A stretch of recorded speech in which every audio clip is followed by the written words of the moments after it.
Fala pessoal, bom, vamos para a parte final aqui, a parte 3, última parte desse tema sobre o metabolismo de lipídios, em que agora eu vou falar um pouco mais sobre a síntese, o transporte, função e degradação do colesterol.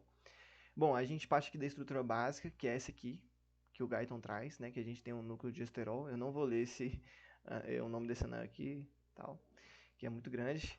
E ele está presente na dieta normal da gente, então a gente come, né, basicamente colesterol, e ele é absorvido lentamente pelo trato gastrointestinal para a linfa intestinal, que a gente tem os quilomicrons, que vão carregar triglicerídeos, fosfolipídios, colesterol, etc. E cerca de 70% do nosso colesterol nas proteínas plasmáticas se encontram sob a forma de ésteres de colesterol, tá bom? Então essa aqui é a estruturazinha do colesterol, beleza? E daí a formação do colesterol. Todo colesterol endógeno, a gente tem que pensar no fígado. Pronto. O fígado é o principal órgão responsável pela produção desse colesterol, né? Ele pega o ácido graxo livre ali, é metabolizado e a gente tem o colesterol sendo formado. Mas todas as outras células do nosso corpo formam pelo menos algum tipo de colesterol. Por quê? Porque quando a gente fala de colesterol, a gente precisa lembrar das funções dele, que está relacionado, por exemplo, à estabilização da membrana plasmática. Então, ele é associado aos fosfolipídios ele, em todas as células do nosso corpo. Vou fazer barulho aqui. E todas as células do nosso corpo permite que ele seja. É, que ele ajude a membrana plasmática a manter o seu aspecto normal, fisiológico. Tá bom? É, e a estrutura básica é sintetizada inteiramente a partir de diversas moléculas de ácido-CoA. Ácido-CoA por quê? Lembrando aqui desse esquema, calma aí. Tá mais aqui para cima que eu apresentei nas outras partes do nosso estudo.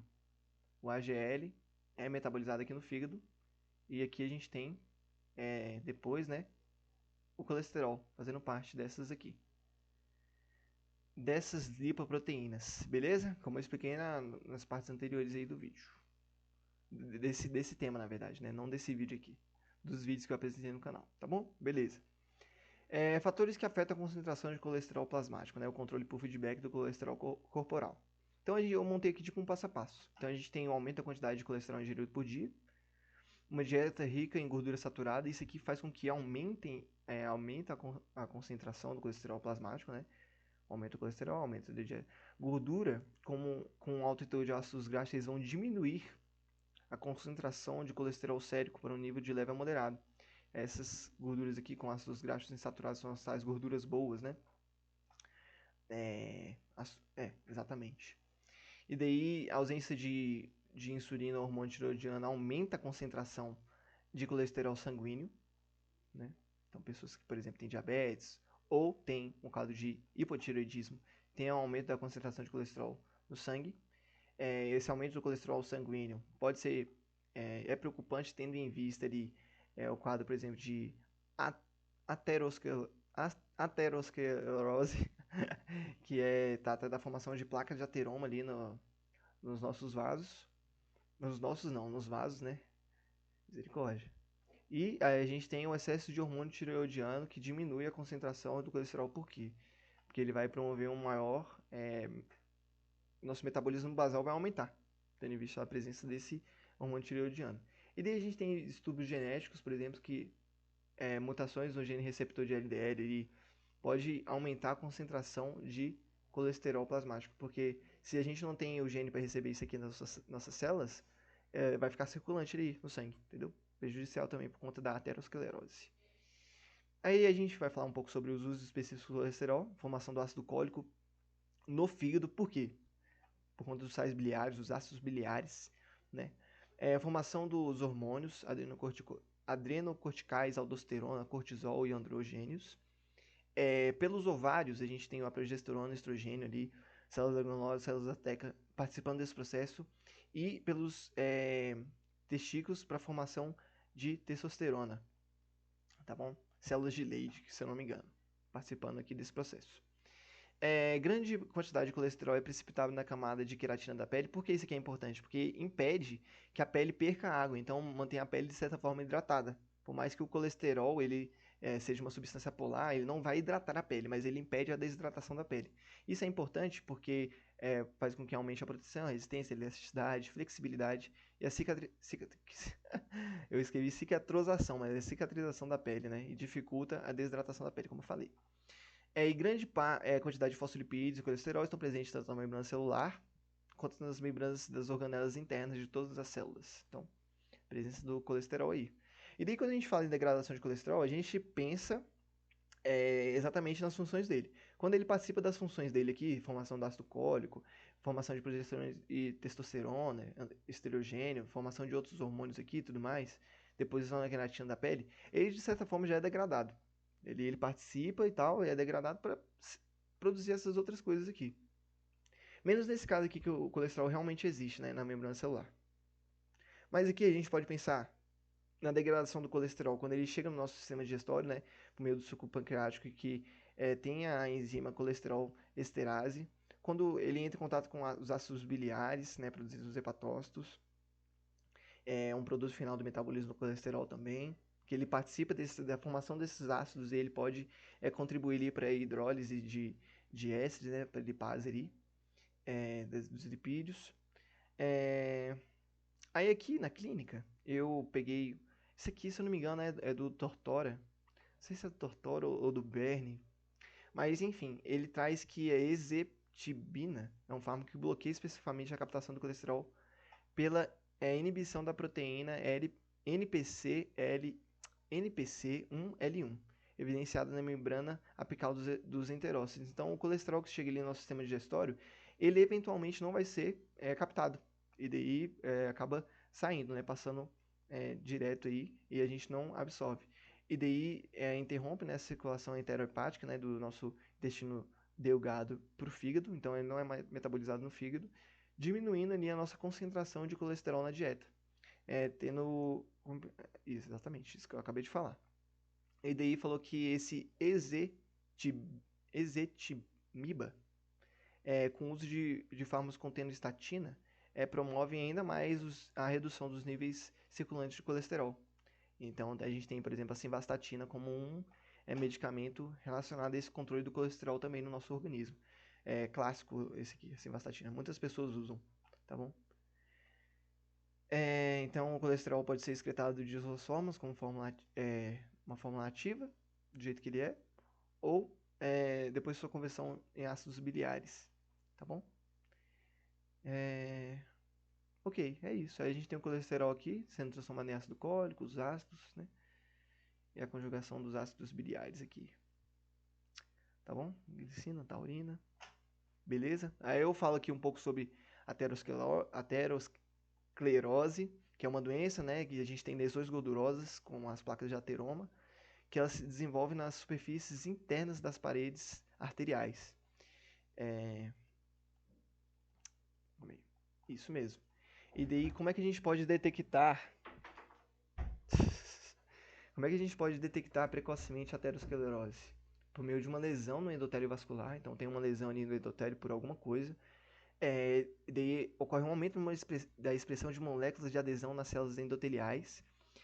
Isso acaba por reduzir a liberação de óxido nítrico e outras substâncias que ajudam a prevenir a adesão de macromoléculas e plaquetas e monócitos ao endotélio vascular.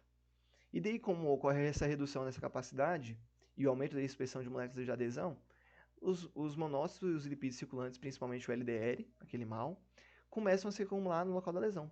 Né? E mais tarde, por exemplo, sais de cálcio se precipitam com o colesterol, fazendo a calcificação dessa lesão de ateroma, um quadro ali mais grave de aterosclerose, tá bom? Daí a gente tem o papel das lipoproteínas de alta densidade na prevenção dessa aterosclerose, né? Que acredita que a proteína de alta densidade ela pode absorver os cristais de colesterol. E a possibilidade da proteína de alta densidade também inibir o estresse oxidativo. E a prevenção da inflamação. Faltou o FL aqui. Inflamação dos vasos sanguíneos, tá bom? E aqui eu trouxe também os fatores de risco importantes para a aterosclerose, que é o sedentarismo, diabetes mellitus, hipertensão, hiperlipidemia, que é aumento do nível de triglicerídeos no sangue, e o tabagismo. Aqui eu trouxe uma imagenzinha que eu peguei na internet mesmo, sobre a formação da aterosclerose, né? Aqui uma placa instável, beleza? E aí, por fim, os fatores biopsicossociais da obesidade, em que a gente tem que levar em consideração a genética da pessoa, o histórico familiar de obesidade já envolvido, o metabolismo, que muitas vezes ele pode estar afetado, como é o caso do hipotireoidismo que eu trouxe aqui, em que a pessoa tem uma queda no metabolismo basal e isso faz com que aumente ali, a quantidade de, de triglicerídeos circulante no corpo dela, e isso faz com que ela sempre esteja depositando gordura nos seus tecidos adiposos ali, sempre esteja criando mais tecido adiposo, tá bom? Não tem ali a quebra, né, por meio da hidrólise do éster em um metabolismo acelerado. Então essa pessoa ela utiliza pouca gordura, né? E acumula muita. E daí doenças específicas, né, relacionadas aí aos fatores biológicos da obesidade. E também sobre a microbiota intestinal, em que às vezes alguns distúrbios na microbiota pode ocasionar ali a obesidade. Ou a obesidade também ocasionar distúrbios na microbiota intestinal. Então é um fator aí, tanto vai quanto vem, né? Então a microbiota pode afetar a obesidade, quanto a obesidade afeta a microbiota intestinal. Aqui eu trouxe fatores psicológicos que é bem visto naquele documentário que eu falei para vocês, na parte 1 da nossa revisão aqui sobre metabolismo de lipídios, em que a gente fala do filme Muito Além do Peso, em que a gente vê um comportamento alimentar inadequado, com grande consumo ali de carboidratos e bebidas açucaradas, alimentos industrializados. A gente vê o estresse e a ansiedade quando a gente observa também ali dentro daquele filme o fato das crianças, por exemplo, não terem onde brincar, ou terem que ficar só em casa, ou não terem condições financeiras para, por exemplo, fazer alguma coisa relacionada à sua obesidade, ao fato das crianças se sentirem menosprezadas por serem gordinhas, por não terem onde se esconder, ou algo nesse sentido. A depressão relacionada à obesidade, tendo em vista que a relação com a microbiota intestinal, com os níveis de serotonina, mas também a depressão como um fator de risco para esse, poxa, descuidado com alimentação e tudo mais, que está relacionado à depressão, né?